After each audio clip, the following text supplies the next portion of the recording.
take a genuine interest in your customer. Sales tip. Don't follow the sales script. That's how it is, isn't it? That's how it is. This is John. And this is Nick. And this is How It Is. Sales tip. Take a genuine interest in your customer. What's it mean? Well, exactly what it says in the tin, in my personal opinion. You said earlier, what's on here was when we were talking privately about when you went into a dealership once, a long time ago, and the guy had a cycling, and you generally was a little bit interested in it, I suppose. I don't think I can see you in Lycra, but I don't like cycling. But taking a genuine interest doesn't necessarily mean you genuinely have to be interested. You have to do more than mention it. So that example is there was a guy who was quite abrupt, not unpleasant, but was very transactional, and I was trying to get more business from him. And he popped out of his office once, and I noticed there was a picture of him cycling, and it looked like a really nice place. So when he came back, I said, I saw that picture there of you cycling. It doesn't look like England though. Where do you go cycling? Margam.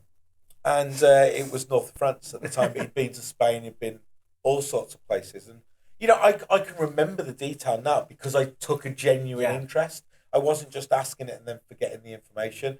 And that goes a long way to building rapport. People love talking about themselves. And rapport isn't talking about the weather. It can be whatever someone wants to talk about. So taking that genuine interest definitely increases your chance of selling to people. Sales tip. Don't follow the sales script. That's controversial. Why? Well, I think most businesses you work for would tell you to follow their script. So what do we mean by that? Okay. You get rang up by people all the time. So do I. Do you know within a nanosecond if they're reading off a script or not? Yeah, absolutely. And what do you do? Switch off.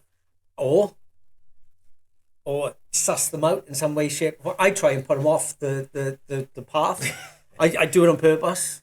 I do it on purpose every time. So what's better to do instead of following the exact sales script? Well, I like personal stories. I don't know if that's going to kind of come in a little bit later. But I always like telling stories. But you find what's good for you as well. So if you can do that, then you will sell better with passion as well. I find that some kind of script is important, but the script is more set things that need to be said in order to close a sale, not necessarily the words that need to be said. What I mean by that is... you have a bullet point? Yeah, so you may mention you need to identify some value. Yeah. So there'll be set questions that are really powerful to identify value.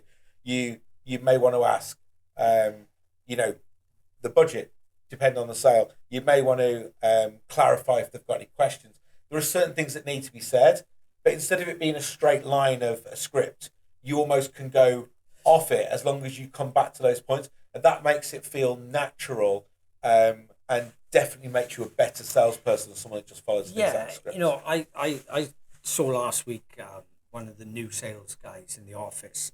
And, I wrote a script for them, and it was to do with one of the products that we have and we can offer. And basically, because the customer had rung in, it wiped out the first parts of it, and the salesperson just didn't know where to go, just didn't know what to do, because he was following that script so rigidly, and it was just detrimental. He'd lost that deal in the end because he tried to save the deal, but he was digging himself deeper and deeper. So I get it. Not my cup. Sales tip: use stories to sell. You do this a lot. I love stories. What's your favourite story that you tell which people? I can say on air? Oh God, I got so there's quite a few. I can't really think of one off the top of my head. I say them all the time. I think in general it's just important to either tell a story. I like using analogies that help people understand something away from the sale. I think specific stories that relate to we've helped someone similar to you, and this is what it did for their business, makes the reality of the outcome you're talking about more powerful. You're right. Do you know what? And you've just asked me what's my favourite one. And we should know this because Test Drive app, which is now called Drive. And you go, I'm fed up of hearing the same story.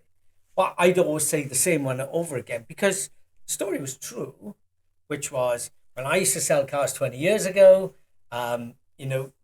customer used to come in, can I test drive that car there?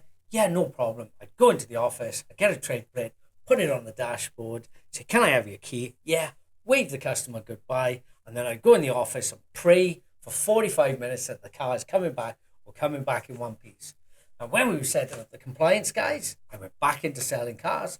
I thought that process would have changed after 20 years, and it hasn't. It hasn't at all. And that's where the whole kind of Test Drive app, which is now the Drive app, which we give away for free, is available. And I've never heard that story. And even though I heard it before, no. But again, it's something that happened, and people go, all right, yeah, I get it. It puts them in that position almost. You paint that picture. Something I've said about stories before actually is you're the only person who's heard that story time and time again. Absolutely. And a lot of people change the story or take it out because they're bored of hearing their own story. But if it's delivered in the right way, your client, your prospect has never heard that before. Absolutely. And it can come across as though you're just painting a genuine picture to them, and that is very powerful. I learned it when I worked for Volkswagen. And the business manager there, a guy who worked for us for a period of time, he used to sell gap insurance, as you could back then. And he'd always say the same thing over and over again, which was 20 years ago, 30 years ago, cars were built very, very solid. You'd have a crash at 30 miles an hour. Guess what? The car would be absolutely almost perfect condition. He said, however, you'd be through the windscreen and you'd probably be dead. He said, now cars are built to crumble. 30 miles an hour, the whole kind of thing goes in. The airbags all come out from all over the place. And he would say it all the time about gap. And he would draw his little graph. And I thought, I have to do the same. I have to. And basically, yeah, that's exactly what I did, is to start doing my own stories. And it sells. Stories. Too much knowledge kills sales.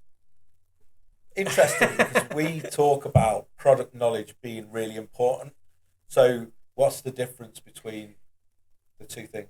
Well, it's don't ram all the key features of that or key benefits down that person's throat. So if someone knows too much, that is always a tendency as a salesperson just spouts. Spewing, that's what I call it. Yeah. So yeah, don't spew. Don't spew, and it goes back to one of the other tips, which is listen, and I think people have that. It's that famous scene, Pulp Fiction, when they're at the diner. I know you never watch movies, you must have seen it, but they're at it and they sit there, and it's just that eerie silence because people are compelled to say things, but yeah, and when they're compelled to say things, it's, do you know it can do this? Do you know it can do that? Yeah. I don't really care. All I wanted to do is XYZ. I don't need to know about the other bits. So if you know 50 features of all the things that you're selling, the likelihood is there's only 2 that are important to that person's future. Yeah. So you need to find out what they want, what their future needs to be. Ask good questions. Find 2 things that we can do that and we can do that. Yep. Is there anything else? No, I'm happy to buy. They'd probably buy off 2 features, not 50. Absolutely. No one cares about you or your company. Oh, thanks. I know where you're going with that. I think too often as a salesperson, you can be so proud of what you can do and what your company can do that it's the first thing you talk about. And while it is important, it's not the most important thing. So what do we do instead? Me personally? Well, what should a salesperson do instead of talking about them? Well, ask them what do they want and how you can help them. It's all about the customer. It's not about you. You know, somebody sent me a pitch deck, and it was just all about them. I do not care. I don't care. I want to know how they're going to let me earn more money or do more sales. Exactly that. And I think where you can bring yourself and your company in is by talking when you bring in stories. Yeah. So, you know, it's great that you want to be able to do this. We've helped someone recently, and what I did was this, and this, and what they've found is that this is what it's done to their business. So you've brought in the authority of your company and yourself. Yep. But the message hasn't been about you, it's been about them. I hate it. I even hate on websites about us. 50 years combined experience and all that. Oh, do me a favour. Who cares? I think an About Us page should actually be then about what you've done for other people. Yeah, maybe. Yeah, what we can do for you. Yeah, absolutely. This is what we've done. We can do it for you. I agree.